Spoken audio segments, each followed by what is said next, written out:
Maintenant, sur la partie 2, frères et sœurs, je vous donne donc les éléments et les références bibliques, parce que nous prêchons avec les Écritures.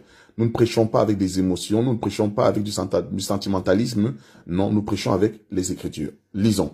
Le Coran dit que Jésus est né sous un palmier, comme je vous l'ai dit, selon la sourate 19-23.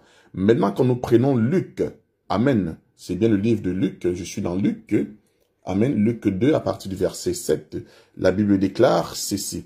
Je lis au nom de Jésus. Elle enfanta son fils préméné, elle l'emmaillota et le coucha dans une crèche parce qu'il n'y avait pas de place pour eux dans l'hôtellerie.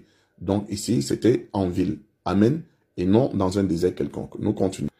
Les musulmans disent que c'est Ishmaël qui a été donné en sacrifice. Alors, lisons, selon la Genèse 22, la Bible déclare ceci. Après ces choses, Dieu mit Abraham à l'épreuve et lui dit, Abraham, il répondit, me voici. Dieu lui dit, prends ton fils, ton unique, celui que tu aimes, Isaac, va au pays de Morija et offre-le en holocauste sur l'une des montagnes que je te dirai. Amen. Donc, c'est Isaac. Ici, Matthieu 27, verset 26, par rapport à la crucifixion, parce que le Coran dit Jésus n'a pas été crucifié, alors Pilate leur relâcha Barnabas et après avoir fait battre de verge Jésus, il le livra pour être crucifié. Ok, pour être crucifié, d'accord. Donc maintenant, on va voir où il était crucifié.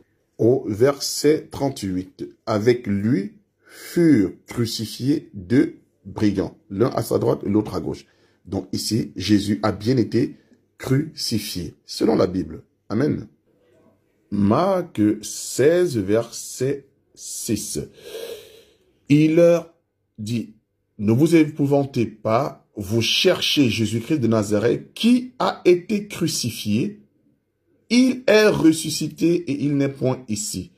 Voici le lieu où l'on l'avait mis. Amen. Marc 15, 25. La Bible donne même l'heure à laquelle. C'était la 3e heure quand ils le crucifièrent. Jésus a été crucifié. Amen. Luc 23, 34, 33 même. La Bible dit, lorsqu'ils furent arrivés au lieu appelé le crâne, ils le crucifièrent là ainsi que les deux malfaiteurs, l'un à droite, l'autre à gauche. Jésus dit, Père, pardonne-leur car ils ne savent ce qu'ils font. Maintenant, écoutez Paul dans 1 Corinthiens 1 à partir du verset